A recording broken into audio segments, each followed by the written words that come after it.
But I love the term conspiracy theorist because nowadays you really have your mainstream media pumping out conspiracies. I mean, the conspiracy of the spy balloon, the conspiracy that Cuba was using acoustic weapons to give U.S. diplomats mild headaches.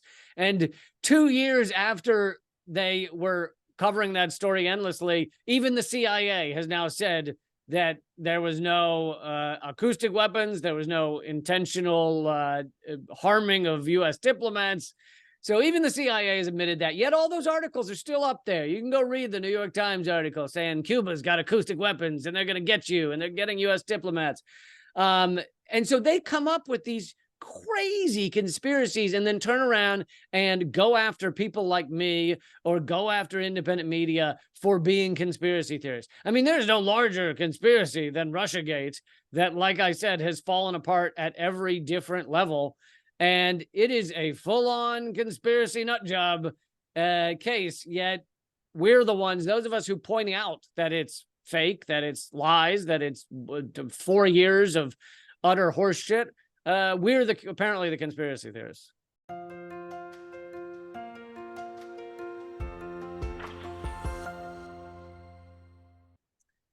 Hello, everybody. This is Pascal from Neutrality Studies, and today I'm joined by Lee Camp, who is a US stand-up comedian, writer, and activist. Until last year, he even had a regular show on RT America, but then the whole network got banned in the US and the EU, you know, those beacons of free speech, liberty, and democracy, right? And unsurprisingly, Lee is an outspoken critic of the West's proxy war in Ukraine and the hypocrisy of Western foreign policy. We want to talk about that today. Lee Camp, thanks for joining me.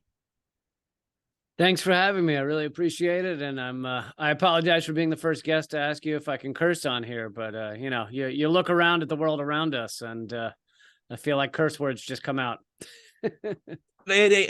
I have exactly the same impression. I just always think about, oh, can I say it in a way that won't offend 7-year-old kids? But then again, I think like, no, 7-year-old kids swear the most, so they probably get us if we do that. Nowadays, they really do. Yeah, and usually the people that are offended by my language weren't going to appreciate what I'm saying anyway.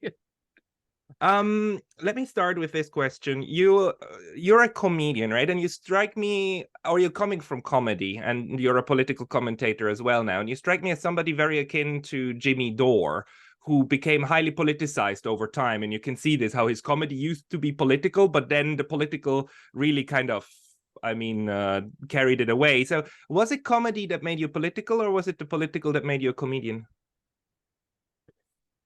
I guess it's more that the comedy made me political. And I know to people who aren't involved in comedy or creating comedy may not understand exactly how that could happen. But I started writing comedy when I was 12 years old. I wrote comedy and this is non-political, apolitical comedy for the high school paper. And then I wrote a humor column for my college university paper. And even then, it was still essentially non-political. I started performing at 17. That was all non-political, very similar to kind of Seinfeld humor, which is, making fun of the mundane, or they term it observational comedy, basically having no politics involved. And then I became a little more politicized off stage. But I think and then I started putting it in my comedy. But what about comedy made me political is, in order to be the type of comedian I wanted to be, and maybe most comedians, you hyper analyze the world around you. A standard Seinfeld joke, which was one I told when I started, was about squirt caps on the top of Gatorade bottles. Why is it we have to spray liquid down our throat at a higher speed than when we're normally drinking? And it's things like that. You look at things that are normal in our world and you say, why is that? Why do we behave that way? Why do we act that way? And it is very observational. It is a cultural analysis. But for me, and not for Jerry Seinfeld, but for me, the more I asked those questions, the more I started questioning everything else. I looked at the news and I said, why do they phrase things that way? Why do they tell that story and not this story? Why is it they never say this word, like the word capitalism, And you start asking these questions, and to me, they intertwine perfectly, the comedic analysis and the world analysis. And the more you analyze, the more you look into it, you realize how screwed up our system is, how backwards it is, how we're not living for sustainability, how we're not living for the life and care of humanity. And to me, that all unravels quite quickly when you analyze it from a hyper comedic lens. Now, obviously, that's not true for every comedian. There are there's right-wing comedians out there, and there's comedians who most comedians are probably apolitical, but for me, it quickly unraveled. Well, to me, like, comedy is the art of working out irony in life, right? The ironic, and then putting your finger there and really like drive it in, right? And drive it home, those ironies.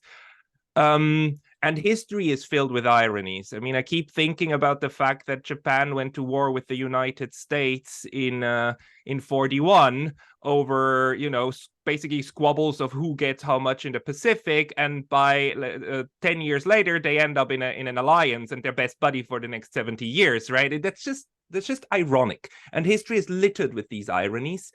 To you, what's the biggest irony of the past couple of years? Irony. I mean, the book that probably did our ironic world and the military industrial complex probably the most justice and told it best is Catch-22 by Joseph Heller.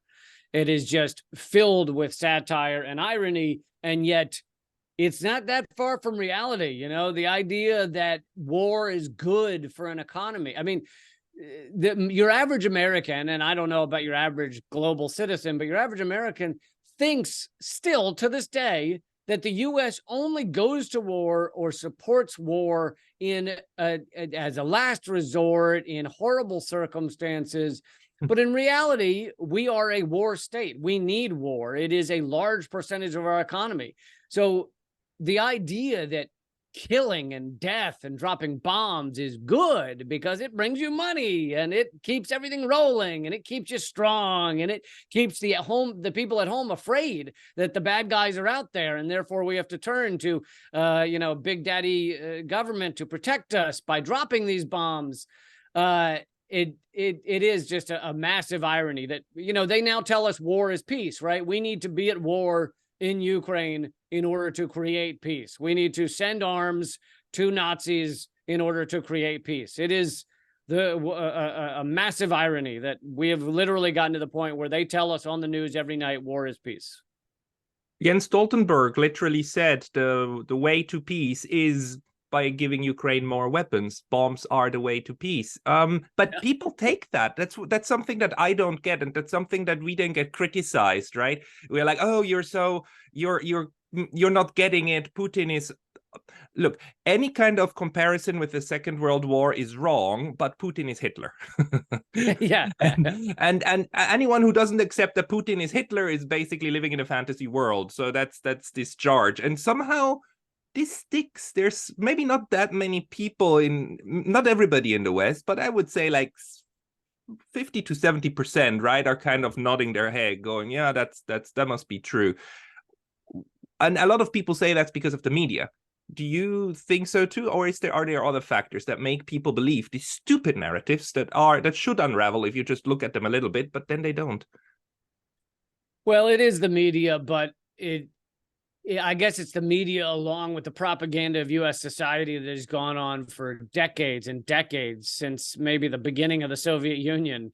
The U.S. the ruling elite have been so afraid of the Soviet Union, of workers rebelling, of workers standing up and taking over society, that we were primed. I mean, even though we had that little window where the U.S. was an ally of Russia kind of in the late 90s and early 2000s, the American populace was primed to just say, no, Russia is still evil. They're still Hitler.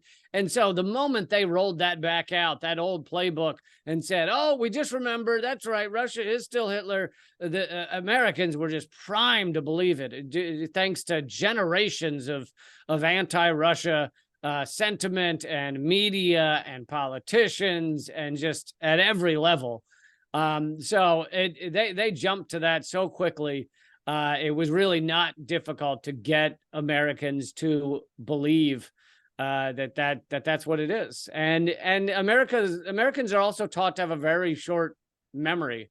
There's no mention in the mainstream media of anything that happened in Ukraine before February of last year. It's as if there is no history until February of last year. There was no Maidan coup.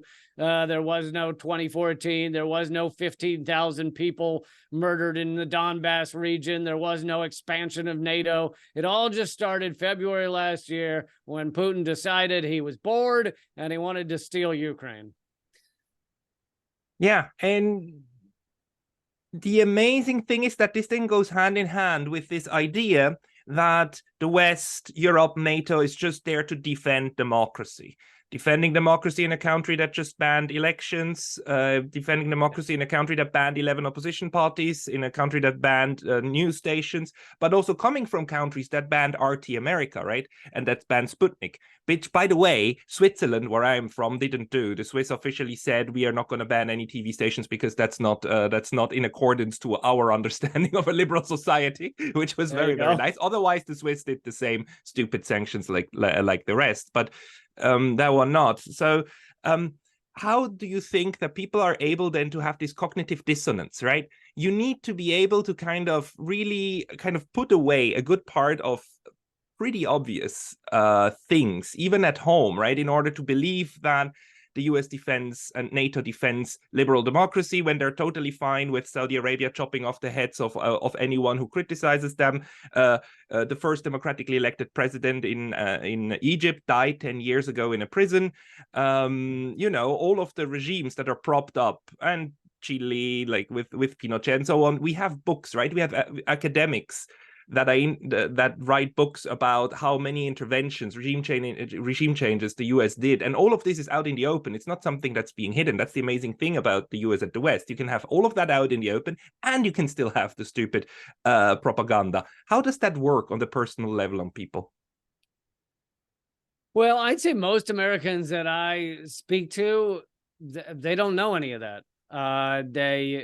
If you tell them that, let's say, Zelensky banned opposition parties and banned non-favorable press, they might go, I didn't hear that. And then they'd shrug it off because it doesn't fit with their worldview and they don't want to think about it. So even telling them it often doesn't work. A lot of Americans still believe that the hilarious and made up Russiagate story was 100% real, despite the fact that every different tenant of it has collapsed miserably. The latest have been the Twitter bots bullshit that we have found out thanks to internal emails.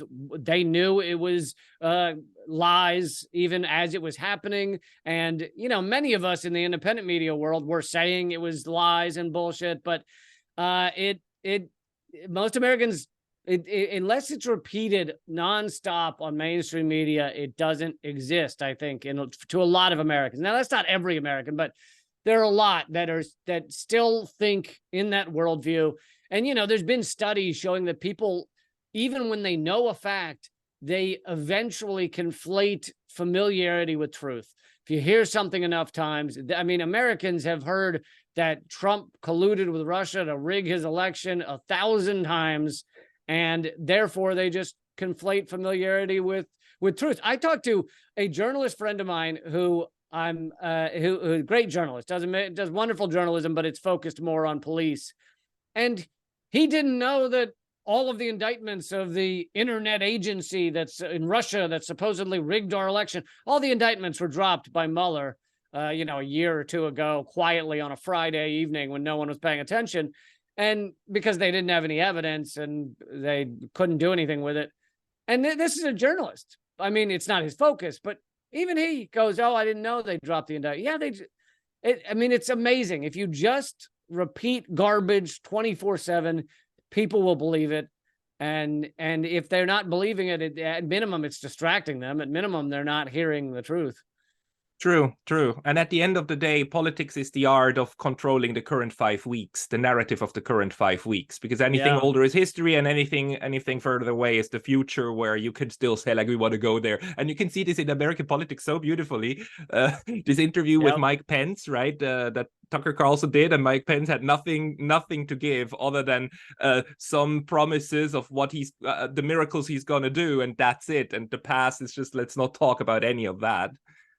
I think that's absolutely right. And it's you see this again with a lot of the narratives that turn out to be completely false. A good recent example was the Chinese spy balloon that went across the US, and during that 5 weeks, that miracle 5 weeks you're talking about, or whatever, the highlighted 5 weeks, the US had to act tough. We shot it out of the sky. We spent millions of dollars. We also shot a hobby balloon out of the sky that cost $12.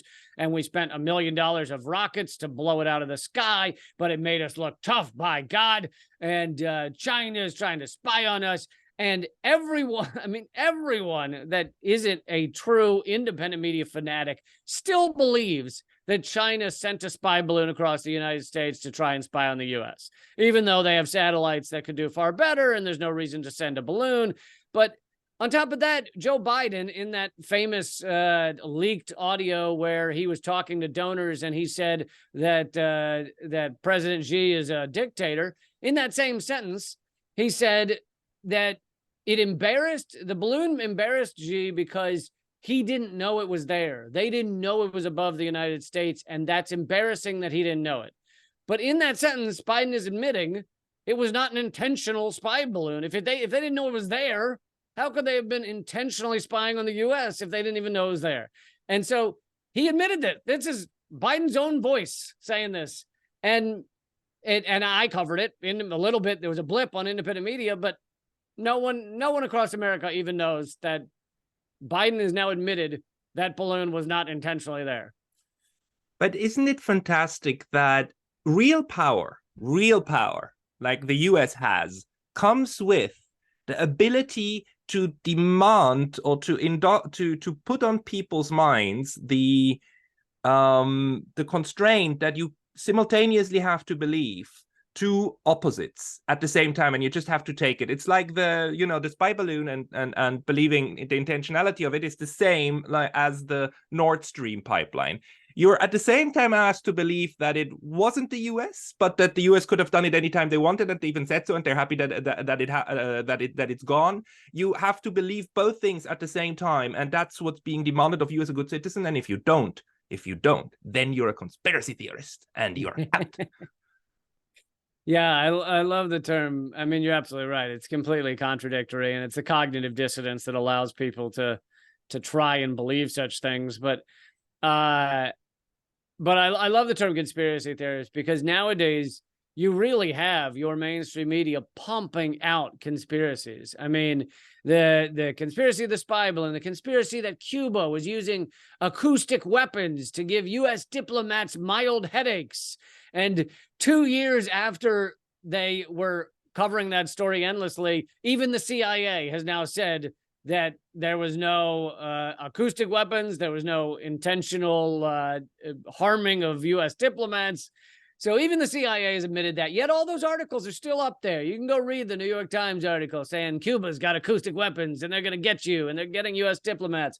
And so they come up with these crazy conspiracies and then turn around and go after people like me or go after independent media for being conspiracy theorists. I mean, there's no larger conspiracy than Russiagate that, like I said, has fallen apart at every different level.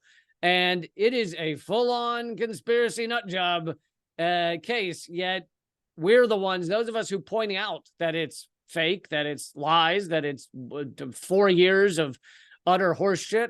We're apparently the conspiracy theorists.